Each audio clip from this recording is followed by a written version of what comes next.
born again. Okay? Born again. O sa madaling sabi po, ang muling kapanganakan sa Espiritu. So, sa 1 Peter po, 1:23, ganito po ang sabi. O tayo, bago po magbasa, tayo muna yung mag-pray. Yukod muna tayo. Ama naming Diyos, maraming salamat po sa iyo sapagkat ang salita mo ay laging buhay. Ito po ay katotohanan na magpapalaya sa amin. At Panginoon, salamat po sa pagkakataon na kami mga buhay pa. Amen. At patuloy na naranasan ang iyo pong kabutihan at ang pagkakataon na kami po ay lumago sa pananampalataya hanggang sa ang bawat isa sa amin ay mamunga, Panginoon, magamit mo kami sa iba't ibang bagay ng paglilingkod po sa iyo. Salamat sa iyo, Ama naming Diyos, at sa iyo po ang lahat ng karangalan. At dalangin namin, Banal na Espiritu, buksan mo po ang aming mga isipan, ang aming mga puso, at hindi lamang namin ito marinig, kundi aming mailagay sa isip namin, mapagbulay-bulayan, at lumago kami, Panginoon, sa mga bagay na amin pong napapakinggan. Itong aming dalangin, sa makapangyarihang pangalan na aming Panginoong Jesus, lahat po ay magsabi ng Amen. Okay, in connection po doon sa ating unang binanggit, ito ang aking unang babasahin. Unang Pedro 1:23. Sabi sa English po, being born again, not of corruptible seed, but of incorruptible by the word of God, which live and abides forever. Ayun, abi dyan. Yamang ipinanganak kayong muli, hindi sa binhing nasisira, kundi sa walang kasiraan, sa pamagitan ng salita ng Diyos na nabubuhay at namamalagi. So ito po isinare ko rin kahapon doon sa anniversary ng Timbaw. At ito po aking isishare sa inyo para hindi lang natin marinig, kung hindi, ito po ating ma-digest, ilagay sa ating puso, sa isip natin, at maituro po natin ito sa panghihikayat ng mga tao para sa Panginoon. Kaya, una po, pag hindi ka nakinig o nagbasa ng salita ng Diyos, hindi mo mararanasan ang ma-born again. Ayun. Amen? Bakit? Sapagkat nagsisimula po ang kaunawaan at karanasan sa born again pagka po tayo ay nakinig o kaya ay nagbasa tayo ng salita ng Diyos, naiintindihan natin yung mga bagay na hakbang na dapat nating gawin. Ang isang bagay po, kung bakit hindi tayo lumalago sapagkat hindi natin alam kung paano. Kaya pagka nagbasa ng Bible, nalalaman natin ang mga bagay, lalo na sa kaligtasan ng atin pong mga kaluluwa. Not unless na atin pong maintindihan ang mga paraan at layunin ng Diyos sa atin para tayo po ay makaranas ng pagiging born again, hindi po tayo makakaranas niyan. Kaya ang unang step po talaga, makinig at pagkatapos o kaya ay magbasa ng salita ng Diyos.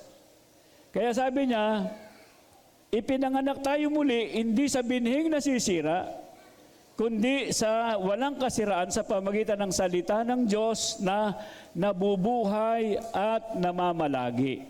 Ayun. Nabubuhay, salita ng Diyos, ito po'y buhay, ito po'y namamalagi. Kaya, alam ko po, lahat dito ay gustong mabuhay ng mahaba. Amen?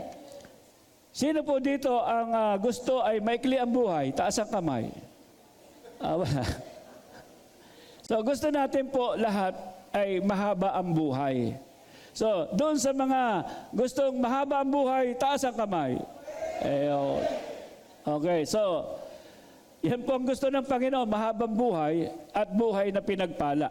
Kasi nga, kahit mahaba mo ng buhay mo at lagi ka namang gutom, parang walang kabuhay-buhay. Amen? Totoo po yun. Pagka wala kang pambili ng bigas, mahaba nga buhay mo, lagi ka namang gutom. Ano? Lagi kang umaasa sa awa ng iba, ay wala talagang kabuhay-buhay. Mabuti pa, maikli na lang ang buhay mo, pumunta ka na lang sa langit. At doon, wala nang gutom. Pero dito sa lupa, habang tayo naririto, pag ikay anak ng Diyos, hindi lang mahabang buhay, ang gusto niya kung hindi buhay na pinagpala. Amen? Alam natin po yan lagi sa Juan 10:10. Naparito ang dyablo para magnakaw sa atin, patayin tayo at puksain. Pero sabi ng Panginoong Hesus, ako'y naparito para kaibigyan ko ng buhay at buhay na kasiyasiya. Ngayon, back po doon sa mahabang buhay. Sabi po nung aking doktor, kasi alam nyo, ako'y meron akong sign ng prostate cancer that was 4 months ago. Ako'y umiihi ako ng dugo for more than 6 months. So, ako'y kasama ko yung aking mga anak na babae. Sila kasi alalay ko eh. Kung saan-saan, papagamot kami. At ako po'y merong doktor talaga dyan na sa Asian Hospital. So, ngayon, ang sabi po niya sa akin, Sir, alam po ninyo ang lifespan ng buhay ng lalaki, 75 years old. Yun daw ang karamihan ngayon sa survey. Hanggang 75 taon lang ang buhay ng lalaki. Ayun. Pangalawa, sabi niya, sa babae naman, ang lifespan daw ay 85 years old. So, mas mahaba daw ang buhay ng babae kaysa sa lalaki sa ngayon. Bakit Sabi niya, sabi ko sa kanya, bakit mas mahaba ang buhay ng lalaki kaysa sa babae? Kasi maraming marites ngayon. Okay. So,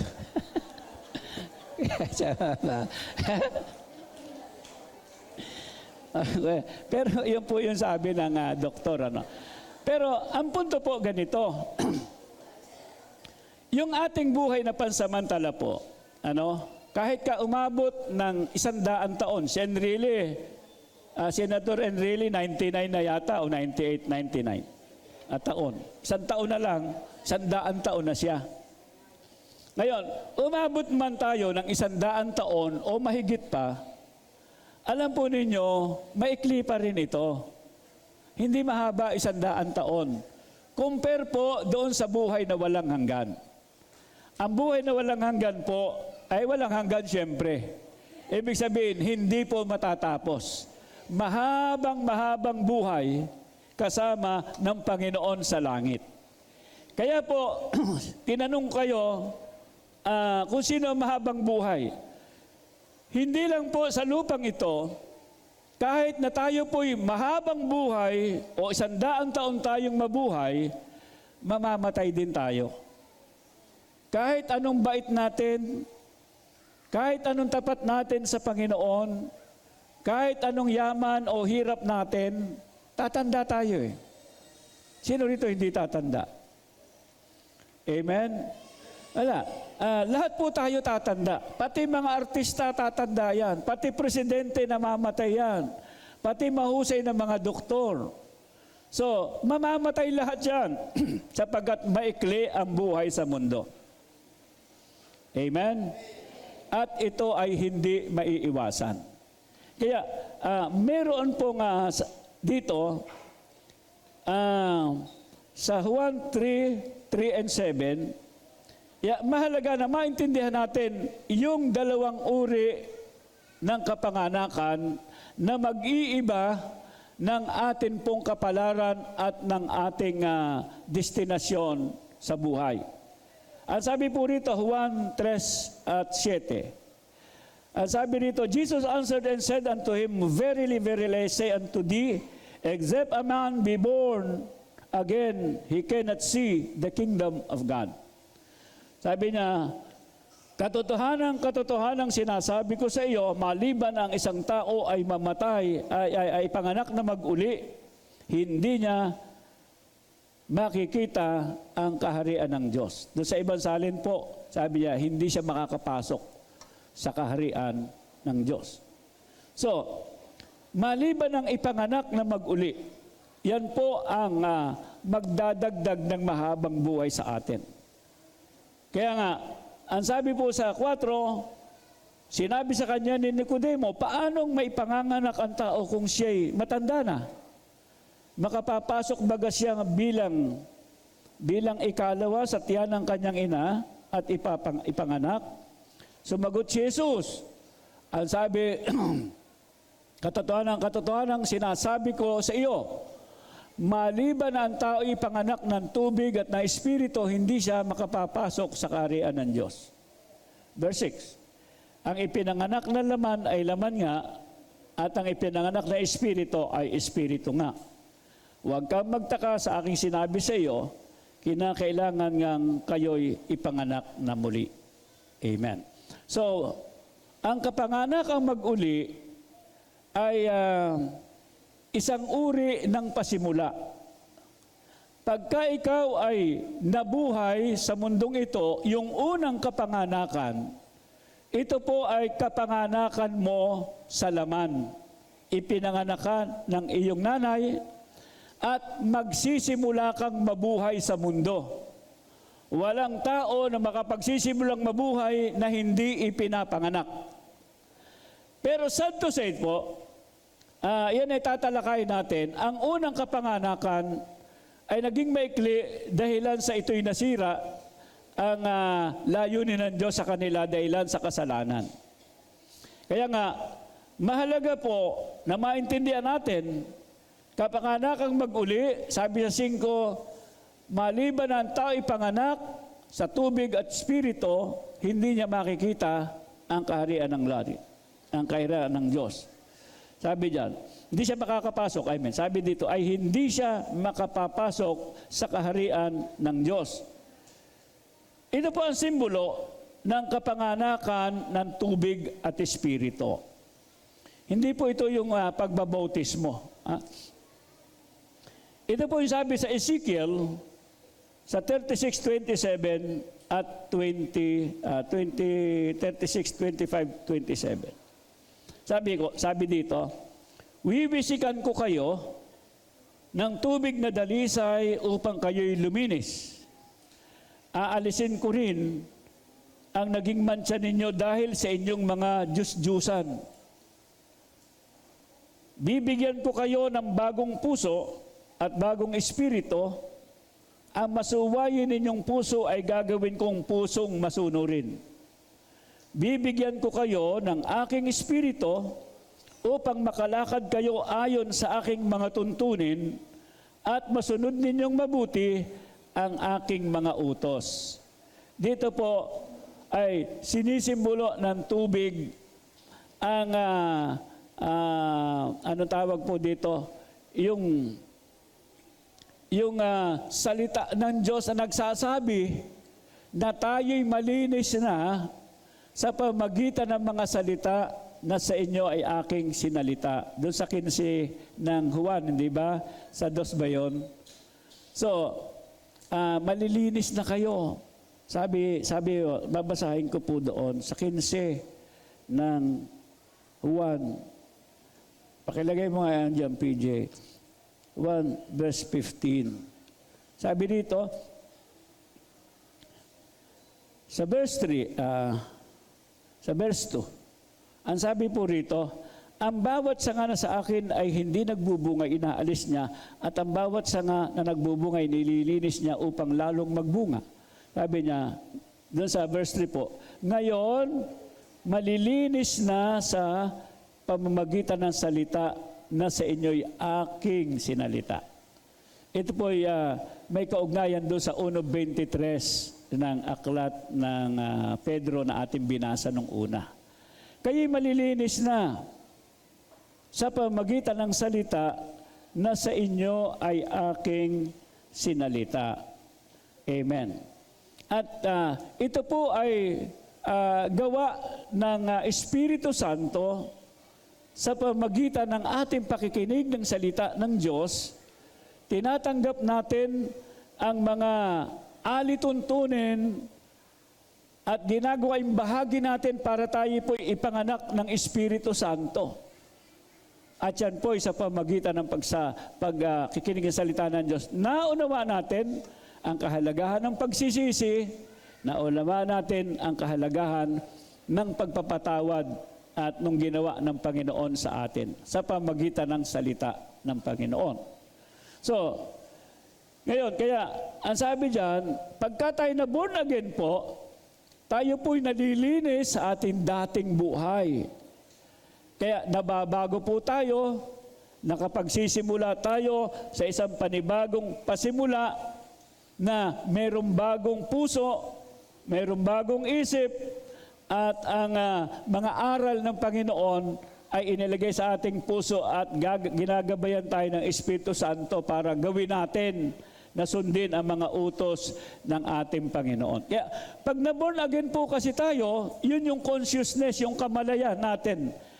Nagiging conscious tayo na huwag gumawa ng masama. Although, na minsan-minsan tayo po ay natutokso ng mga temptation, tayo po ay nagkakasala, pero meron pong salita ang Diyos na sinabi na kung ipapahayag mo ang iyong mga kasalanan, tapat at banal siya na patatawarin ka sa lahat ng iyong pagkakasala. At lilinisin ng dugo ng ating Panginoong Hesus. Okay, so, punta po tayo sa dalawang lahi, no? Dalawang magkaibang lahi. Kagaya po sinabi ko sa inyo kanina, pagka po tayo ay isa lang ang lahi na naranasan natin.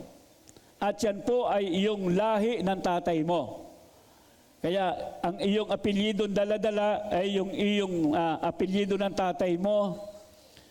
At ang DNA po noon, DNA ni Adan, na unang tao, na panglupa. Yun, lahat po ng tao na ipinanganak ng ating mga magulang, ang DNA po niyan ay panglupa. Amen. Ang sabi po dito, at ang pangalawang lahi, ay yun namang lahi ng mga anak ng Diyos. Na ang DNA po niyan, o yung bumubuo ng ating pagkatao, kung bakit tayo naging tao, ay ang DNA naman ng ating Ama sa Langit sa pamagitan ng ating Panginoong Hesukristo. Kaya, yun naman po ay tinatawag na katawang panlangit o buhay na panlangit. Kaya, nagsisimula po ang buhay na panlangit pagka po tayo na born again sa pamagitan ng pagtanggap natin at pananampalataya sa ginawa ng ating Panginoong Hesukristo sa buhay natin. Okay, tutuloy po tayo. Sabi sa unang Korinto 15, 45, 48. Gayon din naman, nasusulat ang unang taong si Adan ay naging kaluluwang buhay at ang huling Adan ay naging espiritong nagbibigay buhay.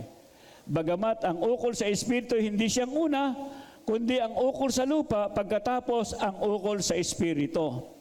Ang unang tao ay tagalupa, ng ukol sa lupa, ang ikalawang tao ay tagalangit. Kung ano ang ukol sa lupa, ay gayon din naman silang mga tagalupa, at kung ano ang ukol sa langit, ay gayon din naman silang tagalangit. At kung paanong tinaglay natin ang larawang ukol sa lupa, ay tataglayin din naman natin ang larawang ukol sa langit. Napansin po ba ninyo yan? Yung larawang ukol sa lupa at larawang ukol sa langit. So, doon po sa mga gustong humaba ang buhay at gusto talaga ng forever, kailangan po maranasan natin ang pagiging born again. Amen? Kasi kung panlupa lang po ang buhay natin, wala pong forever dito sa lupa. Maikli lang po yan. Sabi ko nga sa inyo, life span 75 sa lalaki, 85 sa babae. Sabi niya, 80%, sabi ng doktor, ang survey ngayon, hanggang doon lang. Kung lumampas, ay grasya na ng Diyos yan. So, kaya nga, kung gusto natin po ng forever, ma-born again tayo. Amen? Amen. Kasi sa ayaw natin sa gusto, ay dadating tayo sa katapusan ng ating paglalakbay. Whether we like it or not, whether we talk about it or not, pag-usapan hindi yan. Ang buhay sa lupang ito ay isang paglalakbay. Hindi natin maibabalik ang ating hakbang. Yung araw natin ngayon, araw ng linggo, anong petsa ngayon? September 17. Bukas, iba na.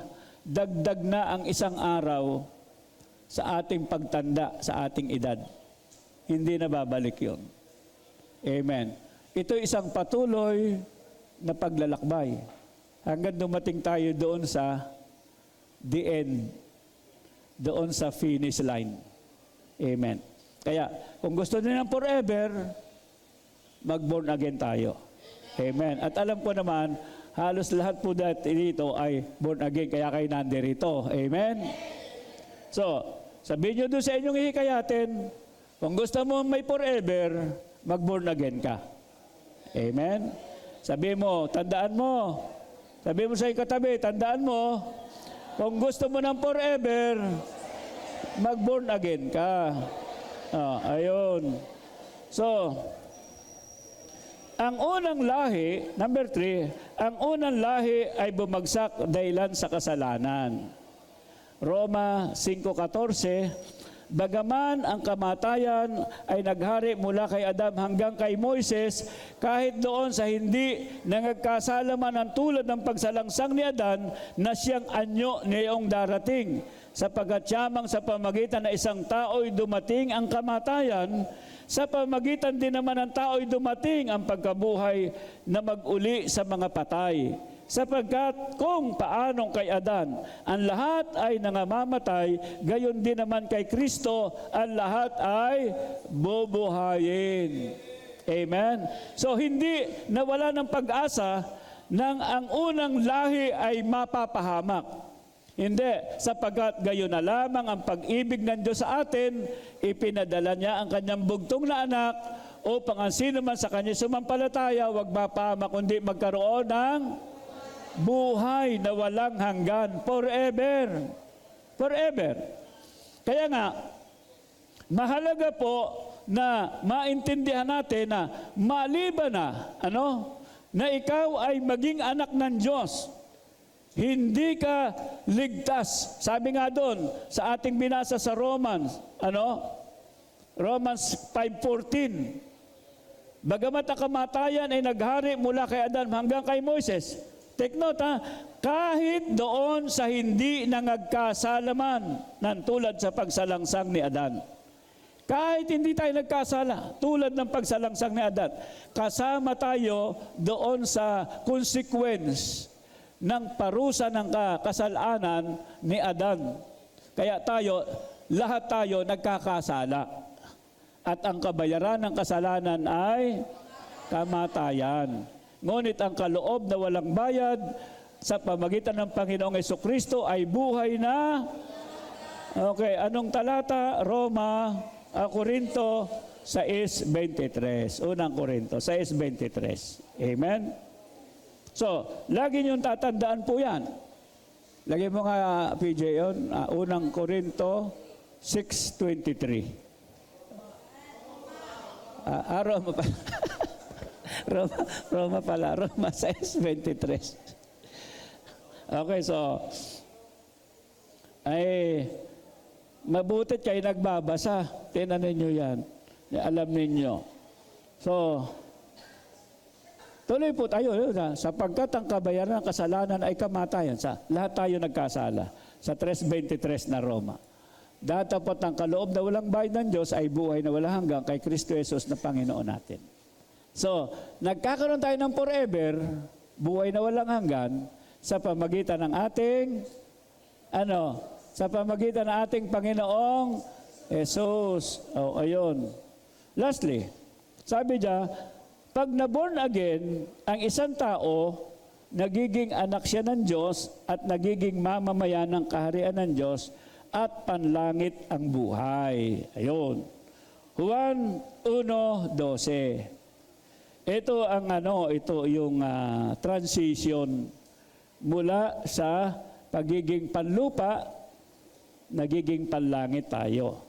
Sabi diyan, datapwat ang lahat ng sa kanya ay nagsitanggap ay pinagkalooban niya sila ng karapatang maging mga anak ng Diyos. Sa makatibagay ang mga nagsisampalataya sa kanyang pangalan. Pansinin niyo, tayo daw na nagsitanggap, sumampalataya, pinagkalooban ng karapatan na maging mga anak ng Diyos. Kaya ang tatay natin ngayon sa spiritual ay ang ating Ama sa langit. Kaya kung tawagin natin ang Diyos natin sa langit ay Ama, Abba, Father, sa ibang mga talata, Daddy, Amen, Tatay. Kaya ang ating Ama, bakit tinatawag natin na siya ay Father o Ama natin? Ang dahilan ay sapagkat tayo ay ginawa niyang anak nang tanggapin natin ang ating Panginoong Jesucristo at tayo ginawa niyang tagapagmana katulad ng ating Panginoon sapagkat tayo po ay anak. Kaya sabi nga sa Galacia, kung tayo'y anak, tayo nga ay kasamang tagapagmana ng ating Panginoong Jesucristo. Amen? So, kaya po, tayo'y nagiging anak ng Diyos at yung DNA natin, yung bumubunong ating katauhan, hindi na yung mapapahamak, hindi na yung galing kay Adan. Yung espiritu natin ay niredeem ng Panginoon. Yung ating kaluluwa ay tinubos ng Panginoon, bagamat ang katawan nating ito ay mamamatay, gayon man yung ating kaluluwa na totoong tayo, hindi mamamatay ito. Ito ay mabubuhay magpakailanpaman forever. Kasama ang Diyos natin doon sa langit, yung ating Ama. Amen. So, kaya nga, mahalaga na maintindihan natin, dalawa lang ang forever pagkamatay natin. Mayroong forever sa langit at mayroong forever sa impyerno. Dalawa lang. Kaya, sino at ano ang iyong gustong puntahan? Sino ang gusto mo makasama? Saan mo gustong pumunta? Sa langit o sa impyerno? Amen. Alam mo, kaya kayo narito, nagpasya tayong lahat na tanggapin ang Panginoon, ang alok ng Diyos na kaligtasan, sapagkat hindi niya nais na sino may mapahamak, kundi ang lahat ay makasama niya. Amen. Sa forever. Kaya lang, iginagalang niya ang desisyon natin. Tandaan ninyong palagi, walang pinipilit ang Diyos na maglingkod sa Kanya. Kaya sabi sa Juan 3:16, sino man. Ano ibig ng sino man? Yung may gusto. Sino man, mayaman, mahirap ka, mangmang o marunong, sino man, sabi niya, ang sino man sa Kanya tumanggap, sumampalataya, pinagkalooban ng karapatan na maging mga anak ng Diyos. Ayun. Amen? Kaya, welcome tayo sa langit. Purihin ang Panginoon. Palakpakan po natin ang Panginoon. Ngunit ito po'y sarili nating desisyon. Pinagpasya na kasi ng Diyos na mahalin ka. Kung ayaw mo ng pagmamahal ng Diyos, nasa sayo na yon. Amen? Kaya, ang pagiging born again, ito po ay hindi pwedeng etsapuera. Sapagkat pag hindi ka na born again, hindi sa langit ang punta mo siyempre. Sapagkat hindi ka anak ng Diyos. Kaya, at ang pagiging born again, hindi po yan sa pamagitan ng samahan, hindi sa pamagitan ng relihiyon niya na kagaya ng sinasabi ng iba. No. Kailangan natin ng samahan bilang tayo magkakapatid. Pero sa spiritual aspect nito, ang kailangan po natin relasyon sa ating Panginoong Hesus. Relasyon sa Diyos. Amen. At tayo po ay magkakapatid, nagsasama-sama tayo para sambahin ang ating Panginoon. Pero ang nagpapanganak po sa atin, hindi relihiyon, hindi samahan, kung hindi ang banal na Espiritu Santo pag narinig ninyo at tinanggap ang salita ng Diyos, tinanggap ninyo ang Panginoon bilang Panginoon at Diyos ng buhay mo. Pangalawa po, Pilipos 3:20 at 21. Subalit sa kabilang dako, tayo ay mga mamamayan sa langit. So hindi lamang po tayo anak ng Diyos. Nagkaroon po tayo na iba yung ating citizenship. Ngayon, nang tayo po'y maborn again, ang naging citizenship natin po ay panlangit. Parang Pilipino ka at nag-migrate ka sa Amerika at ikaw ay naging citizen ng Amerika. O, parang ganon. Ikaw ay dating makasanlibutan, mamamayan ka ng sanlibutan ito, pero nang tanggapin mo ang Panginoong Hesus sa buhay mo, na born again ka, tayo po'y nagkaroon ng panibagong passport at ito po ay pagiging mamamayang makalangit. Sabi diyan, subalit sa kabilang dako, tayo ay mga mamamayan ng langit. Doon, magmumula ang tagapagligtas at tinintay natin na may pananabik ang Panginoong Jesucristo sa pamagitan ng kapangyarihang ginamit niya sa pagpapasuko sa lahat ng bagay. Ang ating katawang lupa na may kahinaan ay babaguhin niya upang maging maluwalhating tulad ng kanyang katawan. So, babaguhin tayo, iaangkop yung ating katawang lupa na angkop doon sa katawang panlangit sapagkat tayo po ay mga mamamayan ng langit, mamamayan ng kaharian ng Diyos. Kaya kung gusto po natin ang forever na laging masaya at walang hanggang kagalakan, ang dapat po nating kasama, hindi si Satanas, kung hindi ang Panginoon. Sa dako ng langit. Sabi mo sa iyong katabi, congratulations. Hallelujah. Pumasa ka na maging mamamayan ng langit. Amen. Hallelujah. Nakita ko po kasi marami akong kaibigan, no? Meron din tayo mga kapatiran dito na nakita ko sa Facebook nakaganyan. Ay, praise the Lord. Ako ay mamamayan na ng Canada, ako ay citizen na ng Amerika. Yun naman isa ay ako ay German citizen na. Tuwan-tuwa sila. Pero ang pinakamaganda pong citizenship, alam niyo, maglalagay tayo ng certificate. Praise the Lord. Ako'y mamamayan na ng langit. Amen. Hallelujah. Amen. Hallelujah. Glory to God. Okay, tayo po ay tumayong lahat. And hopefully, ito po yung isinusulat ninyo. At ito ay ginagawa po ninyong kasangkapan para marami ang maging mamamayan ng langit. Lumawak at dumami ang mga anak ng Diyos. Hallelujah. Tayo po ang mga hikayat, ang Holy Spirit ang mga anak. Ang ating bahagi ay iparinig sa kanila, ituro sa kanila ang salita ng Diyos. Kaya sa ating pong mga anak, sa ating mga mahal sa buhay, mga apo, huwag ninyo silang iiwan. Ituro ninyo sa kanila ang pag-ibig ng Panginoon at walang maiwan sa ating pamilya. Para sa akin, sabi ni Josue, sa aking sambahayan, maglilingkod kami sa Panginoon.